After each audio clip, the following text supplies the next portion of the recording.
All right, morning people. Welcome back to Good Morning Hospitality. I'm Will Slickers. I'm joined by a colleague of mine here at Skift, Darren Free, who actually got to sit down with Elizabeth Mullins, the president of Evermore Orlando Resort. And it was such a great conversation. So I wanted to sit down really quick before we play this interview for all of you listeners and viewers today. But Darren, tell me, Yeah. how was the conversation with Elizabeth?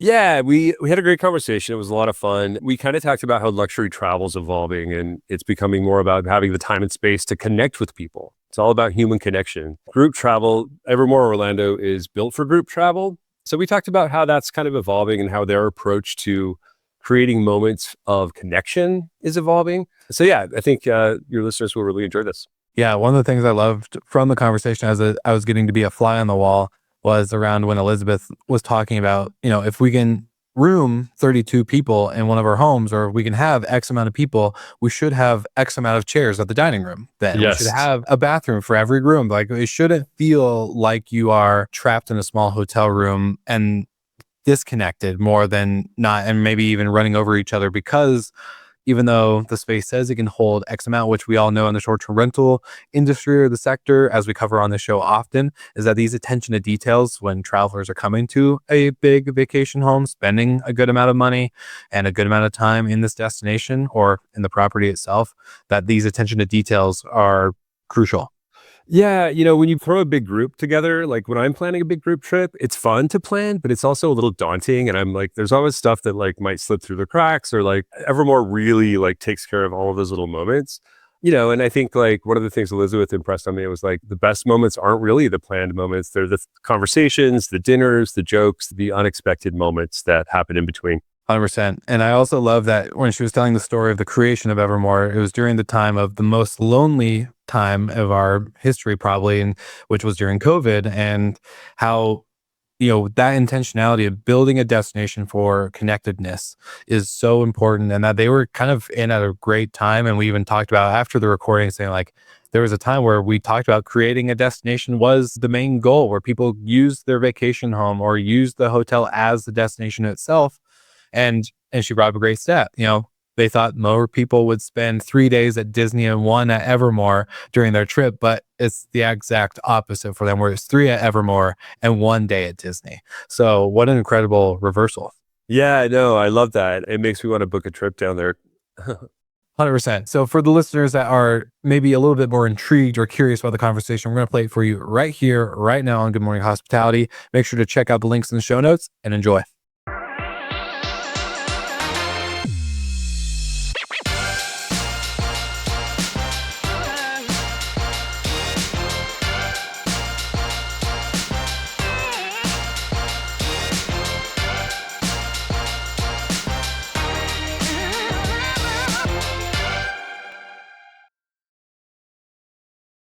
Hello, everyone.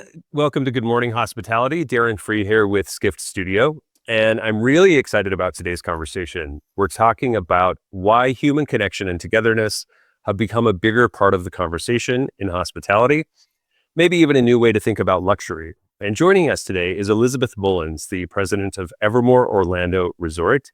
Evermore recently introduced a new approach that it calls relational wellness. Elizabeth, it's great to have you here. Welcome. Thank you so much. It's so good being here. I'm excited to speak with you today. Thanks. Great. Well, let's just start with the basics. When you talk about relational wellness, this idea of relational wellness, what exactly do you mean by that? And why do you think connection has become such a big part of, I guess, like the luxury experience in general? And so we know that wellness has grown astronomically throughout the years. And part of wellness is actually the connection or your relationships one-on-one.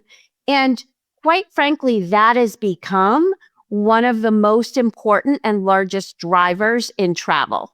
You start to see it with the normal markers like multi-generational travel, group travel. All of them are growing double digits year on year. But then you get into the science of it all, and the science shapes a pretty sad story about where Americans and globally we are with loneliness. And so people are actually traveling for connection, which makes them feel better, which ultimately helps them live longer. Yeah, it's like I feel like I see that more from my friends. That they're not just saying like, "Oh, I went to Paris," or they're not just saying where they went. They're saying like, "Hey, I took my mom. We had this really great conversation, that lasted a week." Being able to sort of have that together time that you may miss in your day to day life. I know Skift, one of our Skift megatrends a couple of years ago, asked, "How can travel fix the world's loneliness crisis?" And I feel like Evermore is over here saying, "Hey, we have an answer for that." So can you talk a little bit more about why now is the right time for this? Yeah, and so we think we have an answer for it, and we're trying to have an answer for it because we think it's really important. And it's important to understand Evermore was built for togetherness at the beginning. So imagine Evermore is being designed during the loneliness time in modern history, which is the pandemic. And so literally everything about Evermore was designed to make connection happen. If you have 11 bedrooms and they sleep 32, we have 32 chairs around your dining room table. Things like that matter for connection. You can walk into our restaurant and get a table for 20 without having a reservation for a large party. That simply doesn't typically happen today. We have a huge slide that brings you into our huge lagoon, all built for togetherness, but the slide isn't built for one. It's built for four, which is the average size of today's family. And so you see, we were built for connection. We then started reading the stats and said, there's got to be more to this than the way we were built. It's also how we program and how we make people feel. And hopefully the takeaway of that is an experience where connection lasts and you feel better in your own personal life. And so that's what we're trying to do, is we're trying to take all the things that we were built for. We're looking at the stats and we're trying to make a better and a more together world possible. And so part of that, deepening of this concept is bringing in an expert, right? Kasley Killam. Can you tell a little bit more about, first of all, who is Kasley, and also maybe what she's added to the conversation? So as we started looking at all these markers that we saw that was evidence of the fact that we're in a loneliness crisis in humanity, we thought, we have a pretty good idea what togetherness is. So now we need some expert help on it. Just like in wellness, you needed expert help for all of the things that we do in wellness today, whether it's the spa or whether it's longevity, all of those things, we got expert help. We went the social science route because that's where we were seeing the markers. That's where we were seeing the story. And we found Kasley because Kasley is the leading social scientist on relational or social health.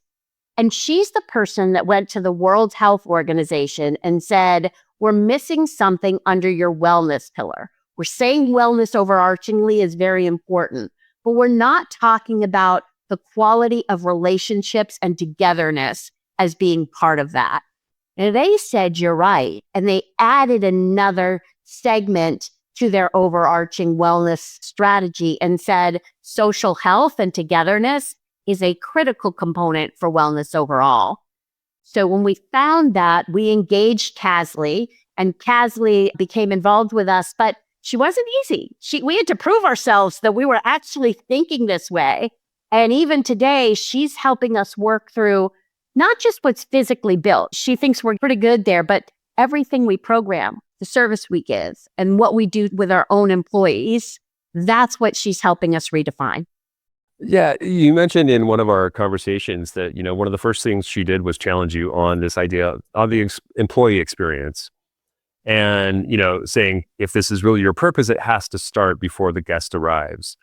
So what kinds of things internally is she helping with to get you to that point? So it's interesting. So she came and she gave us an overall kind of wellness check on everything that we do in Evermore. And she asked that question. And I said, well, our whole culture is built around togetherness. So, and she said, but what else?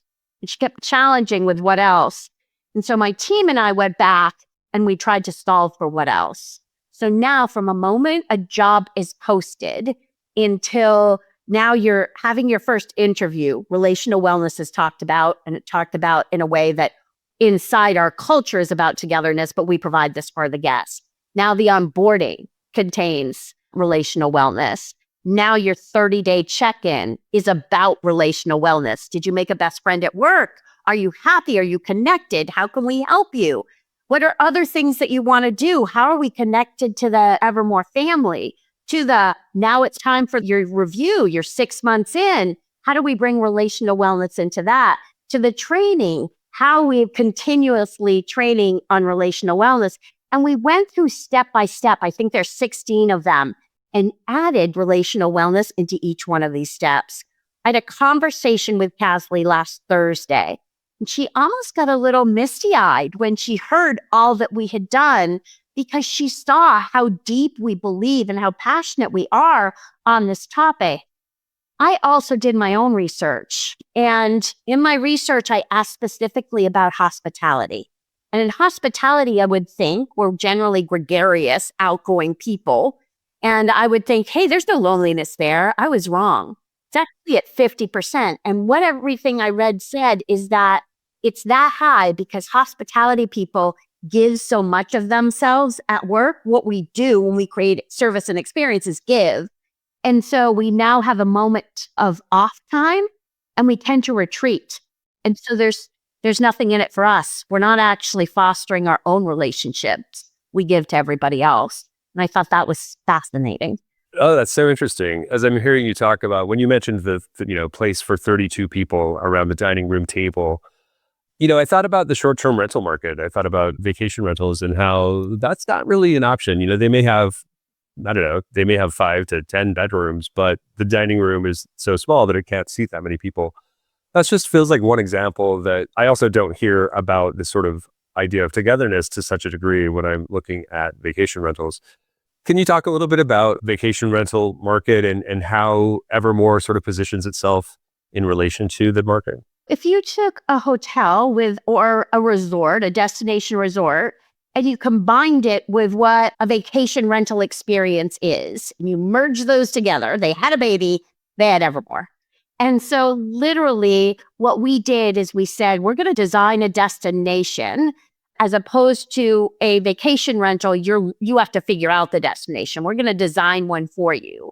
And then we're going to take all the lessons learned from hotels and vacation rentals and fix them. And that's how Evermore was created. And it's exactly that. In a vacation rental, you either get the right amount of bedrooms or the right amount of common space, and you almost always have to share a bathroom. And we fixed all of that, right? So literally that was from the beginning.